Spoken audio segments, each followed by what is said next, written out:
ذوی الاحترام ذوی الاحتشام باصفا علماء کرام، حاضرین محفل، پردہ نشین ماؤں اور بہنوں، السلام علیکم ورحمۃ اللہ وبرکاتہ۔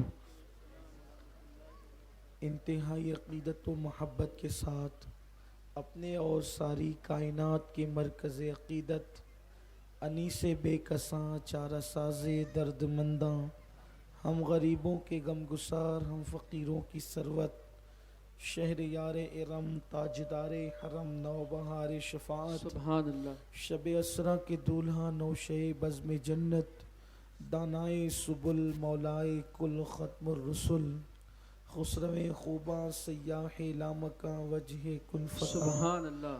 در اللہ المکنون، سر اللہ المخزون، عالم ما کان وما یکون، آب و گل انبیاء، جان و دل اصفیاء، مطلع ہر سعادت، مقطع ہر سیادت، خلاصہ کائنات، فخر موجودات، حضور احمد مجتبی محمد مصطفیٰ، ارواحنا فدا، صلی اللہ تعالی علیہ وآلہ وصحبہ وبارک وسلم کی بارگاہ بے کس پناہ میں جس طریقے سے پڑھاؤں، بلند آواز سے میرے ساتھ پڑھیں۔ الصلاۃ والسلام علیک یا رسول اللہ، الصلاۃ والسلام علیک یا رسول اللہ، الصلاۃ والسلام علیک یا نبی اللہ، الصلاۃ والسلام علیک یا نبی اللہ، الصلاۃ والسلام علیک یا حبیب اللہ، الصلاۃ والسلام علیک یا حبیب اللہ، وعلی آلک و اصحابک یا نور اللہ، وعلی آلک و صحابک یا نور صلی اللہ، اللہ تعالی علیہ وسلم۔ صلی اللہ تعالی علیہ وسلم۔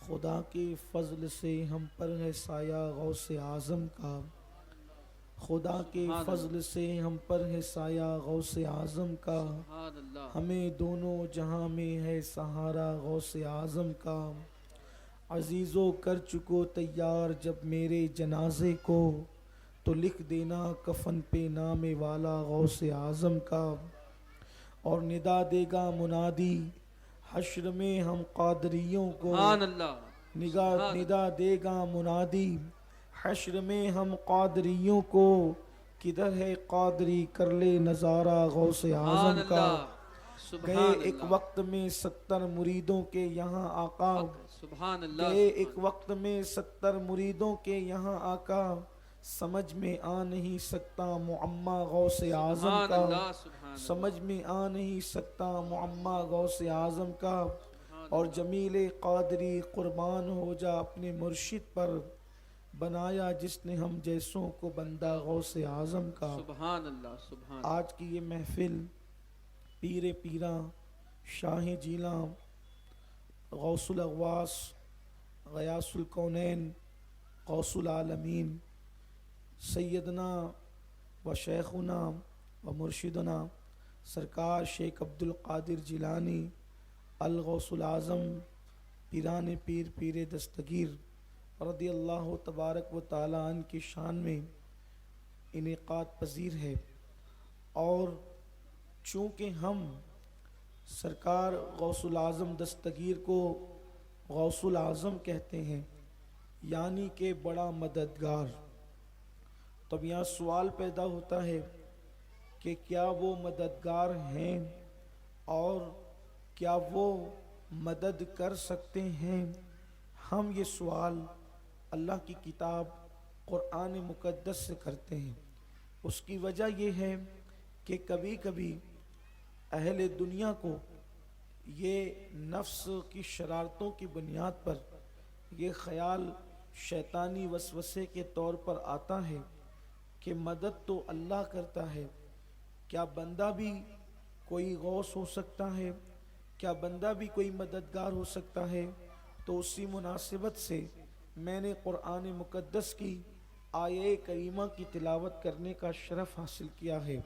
اللہ تبارک و تعالی قرآن مقدس میں ارشاد فرماتا ہے، الاخلاء یومئذ بعضهم لبعض عدو، کہ قیامت کے دن تمہارے جتنے اخلاء ہوں گے، یہ اخلاء خلیل کی جمع ہے، اللہ فرماتا ہے قیامت کے دن تمہارے جتنے اخلاء ہوں گے، یعنی جتنے تمہارے پکے دوست ہوں گے، وہ سب کے سب تمہارے دشمن بن جائیں گے۔ میرے پیارے آقا صلی اللہ علیہ وآلہ وسلم کے دیوانوں، دیکھیے دوست کئی قسم کے ہوتے ہیں۔ ایک تو ملنے والا دوست ہوتا ہے، اس کا کوئی اعتبار ہی نہیں ہوتا، جب ملا سلام کلام ہوا اور اس کے بعد وہ ادھر گیا، ہم ادھر گئے تو اس کی بات ادھر اس کے ساتھ چلی گئی اور ہماری بات ہمارے ساتھ آ گئی۔ اس کو کہتے ہیں ملنے والے دوست۔ دوسری قسم دوستوں کی یہ ہوتی ہے کہ وہ ہوتے ہیں دوست، ایک ہے ملنے والا دوست اور دوسرا ہوتا ہے دوست۔ دوسرا دوست وہ ہوتا ہے کہ وہ ملتا بھی ہے، اس کے ساتھ بیٹھتے بھی ہیں، اس کے ساتھ گفتگو بھی ہوتی ہے، شادی بیاہ میں ہم بھی جاتے ہیں، وہ بھی آتا ہے، بات چیت بھی ہوتی رہتی ہے، پیار محبت بھی ہوتا رہتا ہے، تحفے تحائف بھی دیے لیے جاتے ہیں، یہ ہوتی ہے دوستی۔ لیکن یہ دوستی وہ دوستی ہیں کہ ایسے لوگ دنیا میں کم ملتے ہیں جو گہرے دوست ہوتے ہیں، یعنی صرف دوست ہیں وہ۔ تو اب دوستوں کا مطلب یہ ہے کہ کبھی ملا، پیار کی باتیں ہوئی، پھر کبھی کھٹی مٹی بھی ہو گئی، پھر کبھی زگ زگ بھی ہو گئی، کبھی تو میں بھی ہو گئی، اس سے اپنا راز چھپایا، اس نے اپنا راز چھپایا، کبھی اس پہ برا وقت آیا تو وہ نظریں چرا کر کے چلا گیا۔ حقیقت میں ایسا کوئی دوست واقعی دوست نہیں ہوتا، لیکن وہ کہنے کو دوست ہوتا ہے۔ اور تیسرا جو قسم ہوتی ہے دوست کی تیسری قسم ہوتی ہے، وہ ہے خلیل، یعنی پکا دوست، وہ ہے یعنی گہرا دوست۔ ایسے دوست دنیا میں تو یوں بھی ملنا بہت مشکل سے ہوتا ہے، بہت کم ایسے دوست ہیں جو بڑے گہرے اور پکے دوست ہوتے ہیں۔ میرے پیارے آقا صلی اللہ علیہ وسلم کے پیارے دیوانوں، پکے دوست وہ ہوتے ہیں، گہرے دوست وہ ہوتے ہیں کہ اللہ اکبر، سکھ دکھ میں ساتھ آتے ہیں، وفادار دوست سکھ دکھ میں ساتھ آتے ہیں، خوشی غمی میں ساتھ آتے ہیں، دل سے محبت کرتے ہیں، دل سے چاہتے ہیں، دل سے احترام کرتے ہیں، دل سے پیار کرتے ہیں۔ گہرے اور پکے دوست کی پہچان حضرت سیدنا انس ابن مالک رضی اللہ تعالیٰ عنہ نے یہ بیان فرمائی ہے کہ اگر گہرا دوست کسی کے کندھے پہ ہاتھ رکھ کر کے کہے کہ چل، تو وہ گہرا دوست نہیں پوچھتا کہ کہاں چلوں، بلکہ وہ چلنا شروع کر دیتا ہے۔ یہ گہری دوستی ہے، دنیا میں سچی دوستی وفا کی دوستی ہے۔ یہاں پر دوستی کی بات نکل آئے تو میں ایک بات آپ سے کہنا چاہتا ہوں۔ کسی نے ایک بہت بڑے مفکر سے پوچھا تھا کہ اچھا دوست کسے کہتے ہیں، یا مجھے اچھا دوست ملتا ہی نہیں، تو انہوں نے فرمایا تو بے وقوف ہے، جو دوست ہوتا ہے وہ اچھا ہی ہوتا ہے، جو دوست ہوتا ہے وہ اچھا ہی ہوتا ہے، دوست کبھی برا نہیں ہوتا ہے۔ اصل میں برائی تمہارے اندر موجود ہوتی ہے کہ تم اپنے دوست کو دوست نہیں سمجھتے، اپنے خیر خواہ کو خیر خواہ نہیں سمجھتے، اپنے محبین کو محبین نہیں سمجھتے۔ میرے پیارے آقا صلی اللہ علیہ وسلم کے پیارے دیوانوں، تو جو لوگ دوستی کرنے یا دوستی نبھانے کے ڈھنگ نہیں جانتے، انہیں دنیا میں کبھی اچھے دوست نہیں ملتے، ورنہ دوست جو ہوتا ہے وہ اچھا ہی ہوتا ہے۔ اچھی طرح یاد رکھنا، جب کسی سے دوستی کرنا تو اس کا حق ادا کرنا، اپنا حق مانگنے کی بجائے اس کے حقوق ادا کرنے کی کوشش کرنا۔ اچھی طرح یاد رکھنا، دوستی منافقت کا نام نہیں ہے، دوستی زبانی جمع خرچ کا نام نہیں ہے۔ میرے عزیز، دوستی یہ ہے کہ جب کسی سے دوستی کرو، اس سے سچا پیار کرو، اس سے سچی الفت کرو، اس کے ساتھ اس کے حقوق ادا کرو۔ ایک مرتبہ اللہ کے رسول مصطفیٰ جان رحمت صلی اللہ علیہ وآلہ وسلم کے ساتھ ایک صحابی سفر میں تھے۔ آقا کریم صلی اللہ علیہ وآلہ وسلم نے 2 مسواکیں توڑی، اور مسواک توڑنے کے بعد ایک مسواک جو تھی وہ تھوڑی سی ٹیڑھی تھی اور دوسری مسواک مکمل سیدھی تھی۔ اللہ اکبر! اللہ کے حبیب رحمت للعالمین صلی اللہ علیہ وسلم نے سیدھی مسواک اپنے صحابی کو دے دی اور ٹیڑھی مسواک خود رکھ لی۔ صحابی گزارش کرتے رہے، یا رسول اللہ یہ سیدھی مسواک آپ رکھ لیں، ٹیڑھی مسواک مجھے دے دیں۔ تو اللہ کے حبیب نے فرمایا نہیں، اگر کسی نے کسی کے ساتھ 2 لمحے کی دوستی کی ہے، صحبت کی ہے، تو اللہ قیامت کے دن اس دوستی اور صحبت کے معاملے میں اس سے سوال فرمائے گا کہ اس نے اس کا حق ادا کیا تھا یا نہیں کیا تھا۔ اس لیے سیدھی مسواک کے حقدار تم ہو، اور آقا علیہ السلام نے ٹیڑھی مسواک خود رکھی۔ اور ہم کسی سے دوستی کرتے تو حال یہ ہے کہ لوگ چاہتے ہیں کہ ساری چائے میں ہی پیتا رہوں اور یہ پلاتا رہے، کھاتا میں ہی نہ ہوں یہ کھلاتا رہے، قربانیاں یہی دیتا رہے، میں جو ہے وہ اس سے فائدہ اٹھاتا رہوں، اور جب وقت آتا ہے تو پھر بھاگ بھی جاتے ہیں۔ یاد رکھنا یہ اسلامی دوستی نہیں ہے، مگر میرا عنوان آج دوستی بھی نہیں ہے میرے آقا صلی اللہ علیہ وسلم کے پیارے دیوانوں۔ دراصل بات یہ ہے کہ دوستوں کا حال یہ ہونا چاہیے، واقعی دوستوں کا حال یہ ہونا چاہیے، بلکہ کسی بزرگ نے کہا تھا جتنوں سے دوستی نبھا سکتے ہو اتنوں ہی کو دوست بنانے کی کوشش کیا کرو، زیادہ دوست نہ بنایا کرو، اس لیے کہ زیادہ دوست بنا کر اگر دوستی نبھا نہ سکے تو قیامت کے دن یہی دوستی تمہیں جہنم میں لے جائے گی۔ اس لیے دوستی نبھانے کی کوشش کیا کرو۔ میرے آقا صلی اللہ علیہ وسلم کے دیوانوں، وہ کیا دوست تھے کہ دوست کا پسینہ کہیں گرتا تھا تو دوسرا دوست اپنا خون بہا دیتا تھا۔ وہ کیا دوست تھے کہ کسی دوست پہ مصیبت آتی تھی تو اپنے گھر کے جو ہے وہ برتن بیچ کر کے اس کی مدد کر دیا کرتا تھا۔ ہائے وہ دوستی کا اسلامی تصور کہاں چلا گیا؟ اللہ اکبر، میں حیران ہوں، جب دوستوں کا پسینہ گرنے پہ خون بہایا جاتا تھا تو بھائیوں کے ساتھ محبتوں کا انداز کیا رہا ہوگا، پھر ماں باپ کے ساتھ محبتوں کا انداز کیا رہا ہوگا۔ میرے پیارے آقا علیہ السلام کے پیارے دیوانوں، بہرحال عرض یہ کر رہا تھا کہ خلیل کہتے ہیں گہرے دوست کو، اور خلیل کی جمع ہے اخی اللہ۔ اب قرآن کہتا ہے کہ قیامت کے دن جتنے تمہارے دوست ہیں وہ سب کے سب تمہارے دشمن ہو جائیں گے، یعنی کہ دنیا میں وہ دوست جو تمہارے ماتھے کا پسینہ برداشت نہیں کر سکتا تھا، قیامت کے دن دنیا کا وہ دوست جو دنیا کے اندر تمہاری آئی ہوئی مصیبت اور پریشانی پر بے چین ہو جاتا تھا، دنیا کا وہ دوست جو تمہیں دنیا میں مشکلات میں دیکھ کر کے بے چین اور بے قرار ہو جاتا تھا، وہ کھاتا نہیں تھا جب تک تم نہیں کھاتے تھے، تم کو چوٹ لگتی تھی تو درد اس کو محسوس ہوتا تھا۔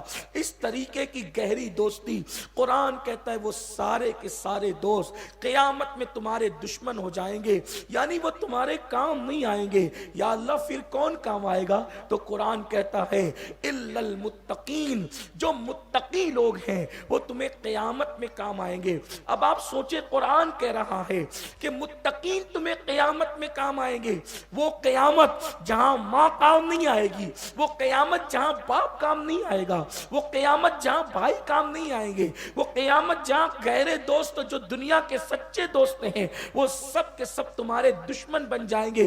الا المتقین، مگر جو تقوی والے ہوں گے، جو متقین سے تم نے دوستی کی ہوگی، جو متقیوں سے تم نے پیار کیا ہوگا، جو متقیوں سے تمہارے رشتے ہوں گے، وہ قیامت میں کام آئیں گے۔ اب میں آپ سے پوچھنا چاہتا ہوں، متقی قیامت میں کام آئیں گے، اس کو قرآن کہہ رہا ہے۔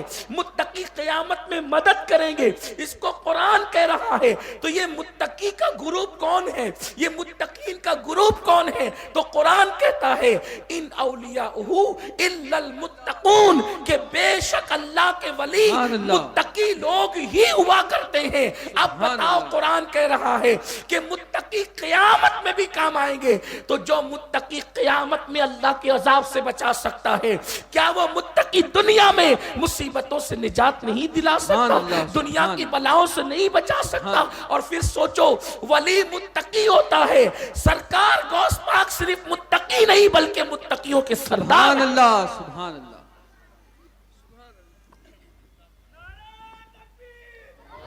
نعرہ تکبیر، نعرہ رسالت، نعرہ حیدری، شہزادہ حضور سرکار کلام، شہزادہ حضور سرکار کلام حضرت علامہ سید حسن اشرف صاحب قبلہ۔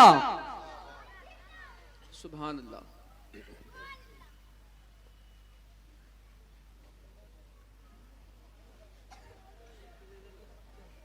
تشریف رکھیں۔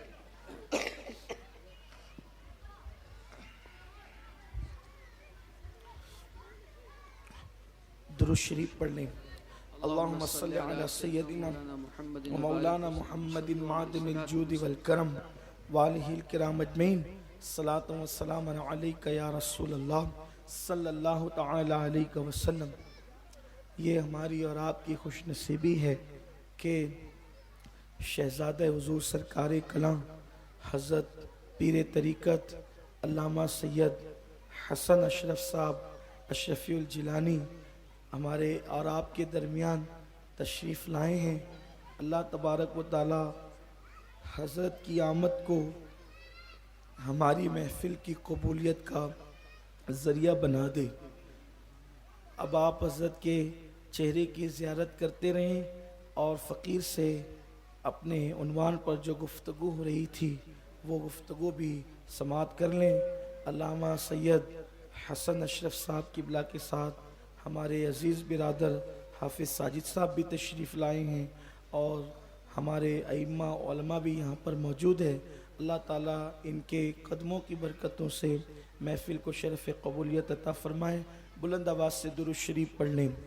اللہم صلی علی سیدنا و مولانا محمد معدن الجود والکرم وآلہ الکرام اجمعین، صلاۃ و سلام علیک یا جد الحسن والحسین۔ تو عرض کر رہا تھا کہ قرآن کہہ رہا ہے نا کہ متقی قیامت میں کام آئیں گے، اہل تقوی۔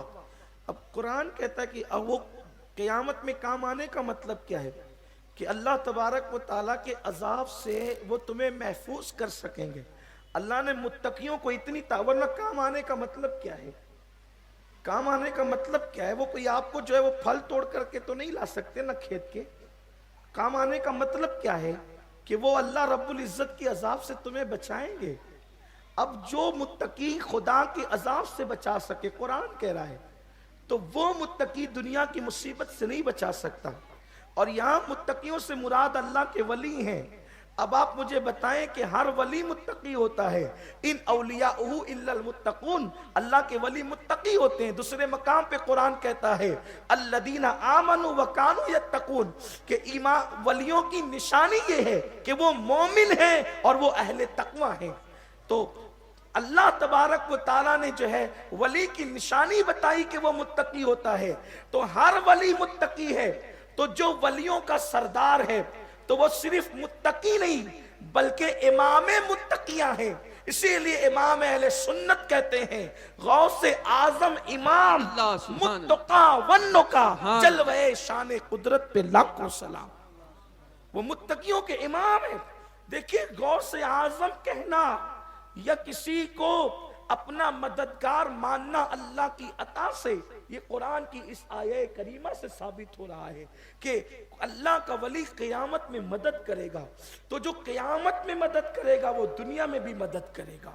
اور پھر بات دوسری یہ آتی ہے کہ سرکار غوث العظم دستگیر پیران پیر شیخ عبدالحق محدث دہلوی اشعت اللمعات میں لکھتے ہیں کہ غوث پاک ولیوں میں یہ مقام رکھتے ہیں کہ وہ اپنی قبر سے زندوں کی طرح تصرف کرتے ہیں، زندوں کی طرح تصرف کرتے ہیں، یعنی اللہ نے ان کو اختیار دے رکھا ہے زندوں کی طرح، اور ان کے لیے دور اور نزدیک کوئی حیثیت نہیں رکھتا، جیسے نزدیک ہے ویسے ہی دور ہے، اس لیے کہ روح کے لیے دور اور نزدیک کی کوئی حیثیت نہیں ہوتی۔ روح کا معاملہ دور اور نزدیک یکساں است فرماتے ہیں شیخ صاحب رحمت اللہ تعالی علیہ۔ اب یہ بات جب آپ قرآن سے سمجھ چکے ہیں کہ غوث پاک اور اولیاء کرام قیامت کے دن ان کی محبت، ان کی دوستی، ان کی عقیدت، ان سے پیار کام آئے گا، تو یاد رکھیں جو جتنا بڑا متقی ہوگا قیامت میں اس کا مرتبہ اتنا بلند ہوگا،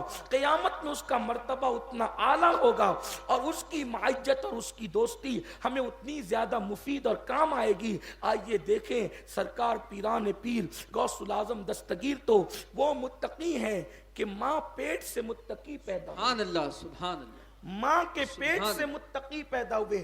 بعض اولیاء تو وہ بھی ہیں اور وہ بھی قابل احترام ہے کہ پہلے ان کی زندگی کچھ تھی پھر توبہ کر کے متقی بن گئے، جیسے حضرت فضیل ابن عیاض، پہلے وہ ڈاکو تھے، پھر ڈکیتی سے توبہ کی اور اللہ نے ان کو ولی بنا دیا۔ پھر ایسے ولی بنے کہ بڑے بڑے اہل تقوی ان پر ناز کرنے لگے۔ حضرت سیدنا بشر حافی پہلے شراب پیتے تھے، پھر سچی توبہ کی اور اللہ کے ولی بن گئے، متقی بن گئے۔ اسی طریقے سے حضرت سیدنا مالک ابن دینار پہلے وہ طبلہ بجاتے تھے، پھر سچی توبہ کی اور اللہ کے ولی اور برگزیدہ بندے بن گئے۔ تو یہ لوگ بعد میں تبدیل ہوئے، لیکن بعض اولیاء کی جماعت وہ ہے کہ جو مادر زاد ولی ہیں، یعنی ماں کے شکم سے ولی ہیں، اور کس شان کے ولی ہیں۔ میرے غوث کا تو مقام ہی الگ ہے، میرے غوث کی تو شان ہی الگ ہے۔ ارے ابھی پیدا ہونے میں